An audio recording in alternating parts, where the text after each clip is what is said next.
Bonjour à toutes et à tous et bienvenue dans votre revue de presse hebdomadaire.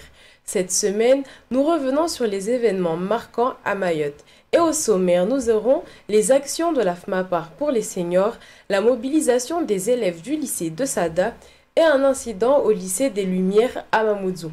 Voici le détail de ces actualités.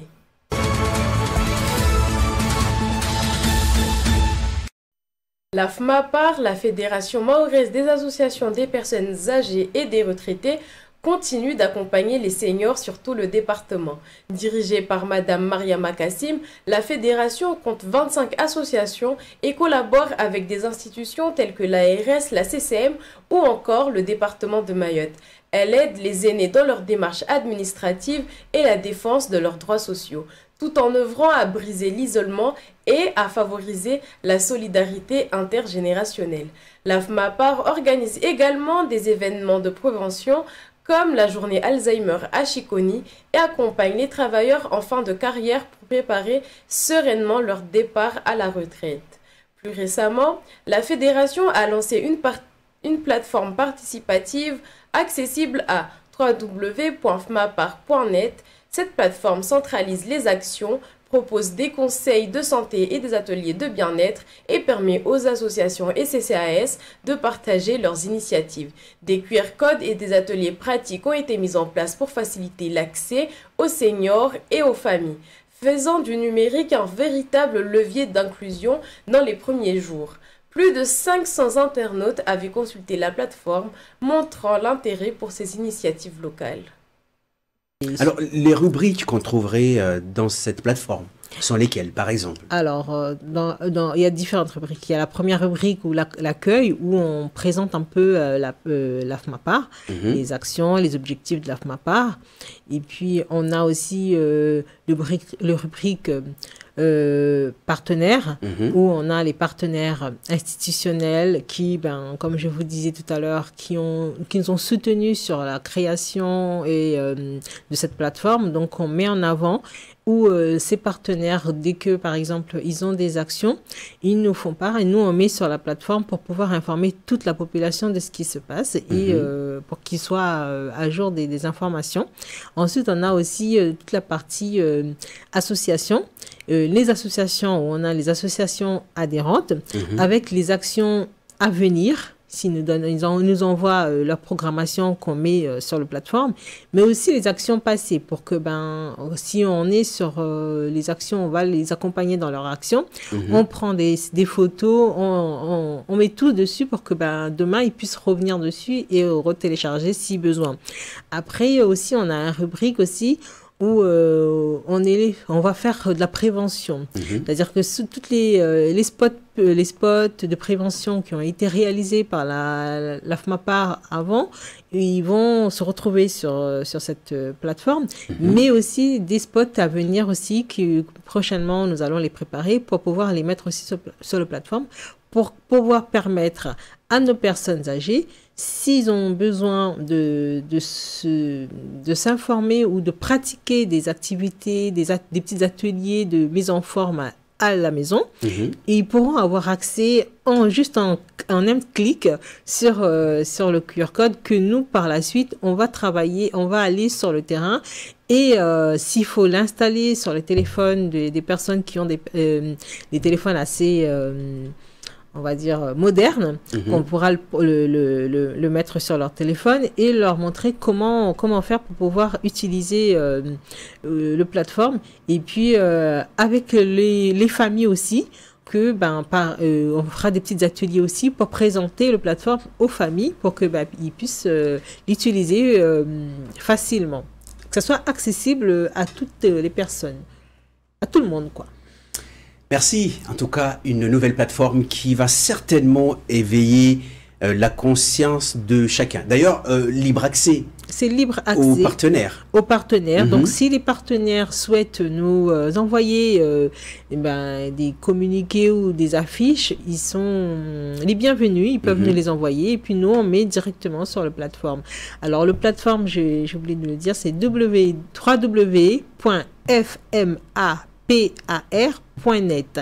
Donc, si vous tapez ça, vous tombez directement sur la plateforme. Et après, on a une adresse mail que vous pouvez envoyer tous vos données sur cette adresse mail-là pour qu'on puisse les récupérer et mettre sur les plateformes. Alors, une association qui souhaiterait s'impliquer et aussi informer le grand public, quel type d'information pourrait-on intégrer dans cette plateforme?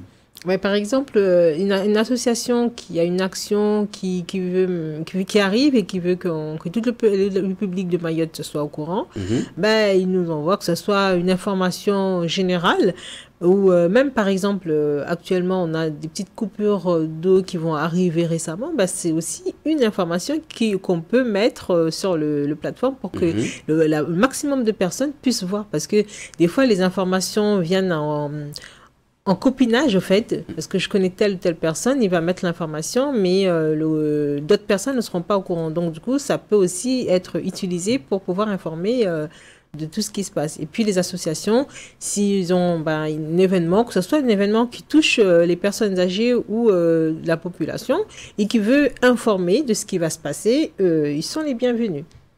Alors, les principales fonctions de cette plateforme, j'imagine bien, donc c'est un espace dédié. On peut poster par exemple des agendas. Oui, on peut poster des agendas. Et puis quand on poste les agendas, s'il y a les affiches, c'est encore les bienvenus parce que nous, on va faire défiler vos affiches. Par exemple, si l'action est dans la semaine, il n'y aura que cette action-là. S'il y a plusieurs, les actions vont se défiler sur la plateforme pour informer. Et puis, après, si vous avez réalisé votre action et que vous voulez qu'on mette des photos sur votre action passée, vous pouvez nous les envoyer. Et aussi vos logos, parce que c'est important, parce que comme ça, quand les personnes vont rentrer sur la plateforme et qu'ils vont cliquer sur votre logo, ils vont tout voir. Ils vont voir toutes vos actions passées et vos actions à venir. L'accès pour tous, nous l'avions souligné. Et aussi la lisibilité, certainement, laisserait à toutes initiatives qui souhaiteraient aussi s'intégrer dans cette démarche, les structures, la citoyenneté aussi, elle sera certainement numérisée par là.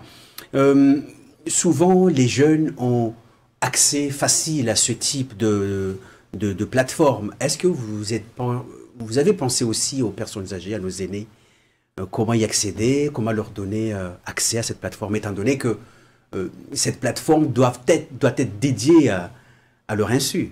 Oui, au fait, là, par rapport à l'accès, donc nous, déjà, on a mis le QR code en place pour que, par exemple, si nos personnes âgées, ils ont un téléphone un peu plus moderne, et qu'on puisse nous-mêmes, ou les jeunes, ou les petits-enfants, on va faire des petits temps d'échange et de présentation de la plateforme avec nos personnes âgées et leurs familles pour que ils puissent l'installer sur leur téléphone et puis on leur montre un peu ce qu'il y a pour qu'ils puissent, si demain la personne âgée il se retrouve toute seule et qu'il est un peu plus habile pour pouvoir manipuler son téléphone, il pourra directement soit appuyer sur le QR code et voir un peu ce qui se passe et en fonction.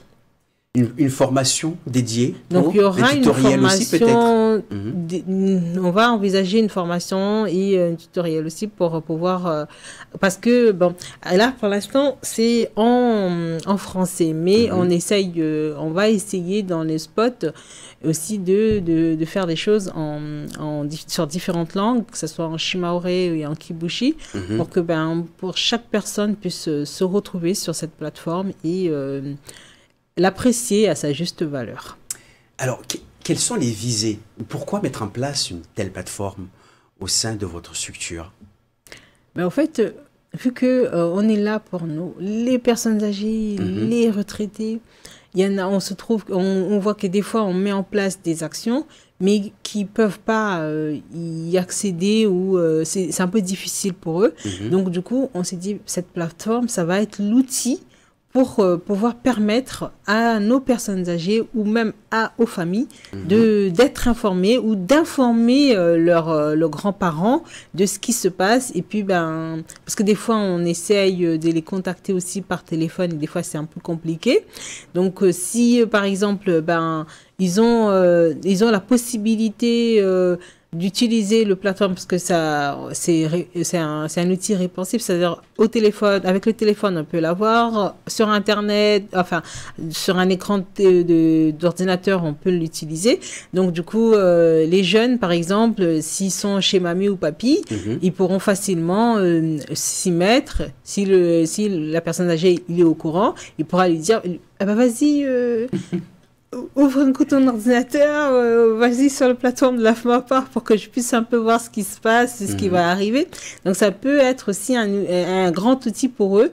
Et on va essayer de mettre beaucoup de choses dessus, des temps de sensibilisation, prévention santé, prévention manger, bouger, des petits ateliers sportifs que pendant 10 minutes ou 10 secondes, ils pourront pratiquer des petites activités pour maintenir la forme à la maison. Alors, on imagine bien la partie intergénérationnelle il y aura beaucoup intégrée dans cette démarche. Oui, beaucoup. Les échanges aussi de coopération interassociative. Interassociative qui seront mises dans sur le plateforme. Franchement, il y aura beaucoup de choses qui seront mises en avant dessus.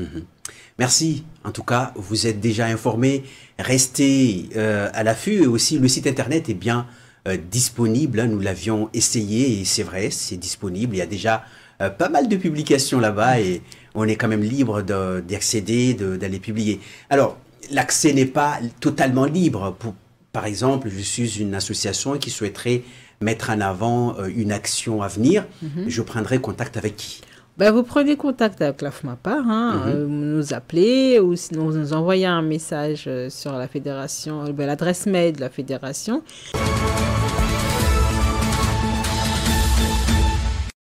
Lundi matin, aux abords du lycée de Sada, une centaine d'élèves s'étaient rassemblés pour exprimer leur mécontentement concernant les emplois du temps.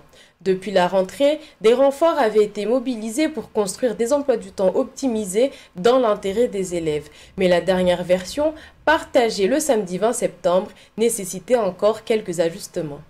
Face à cette situation, le rectorat avait rappelé son engagement pour améliorer les conditions tout en appelant à privilégier des modes de communication constructifs. Le mercredi 24 septembre, un accueil particulier des élèves avait été organisé le matin par les professeurs principaux pour recueillir les points bloquants et répondre aux demandes des élèves. L'après-midi, une concertation avec l'équipe éducative avait permis d'assurer un retour à la normale et une reprise des cours le jeudi 25 septembre. Les parents d'élèves, eux, avaient également été concertés par un représentant de la rectrice pour les rassurer sur les nouvelles dispositions pédagogiques et les ajustements effectués. La communauté éducative de Sada était restée pleinement mobilisée pour construire des solutions partagées et garantir la continuité des apprentissages.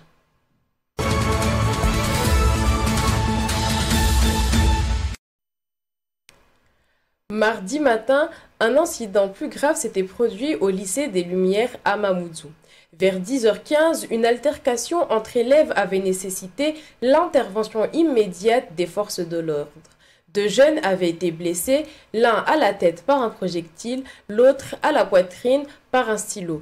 La situation s'était aggravée avec l'arrivée d'individus extérieurs identifiés comme venant de Kaweni qui avaient lancé des projectiles et tenté de pénétrer dans l'établissement. Les forces de police avaient rapidement sécurisé la zone, activé le plan particulier de sûreté et organisé un confinement.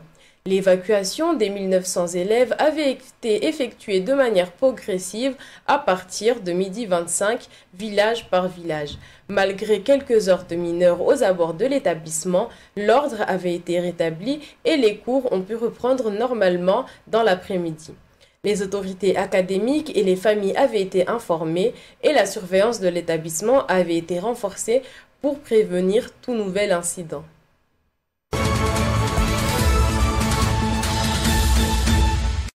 Merci à toutes et à tous de nous avoir suivis. C'était la revue de presse hebdomadaire par Raza. N'hésitez pas à nous suivre sur les réseaux sociaux pour ne rater aucune actualité. Et on se dit à la semaine prochaine pour une nouvelle revue de presse.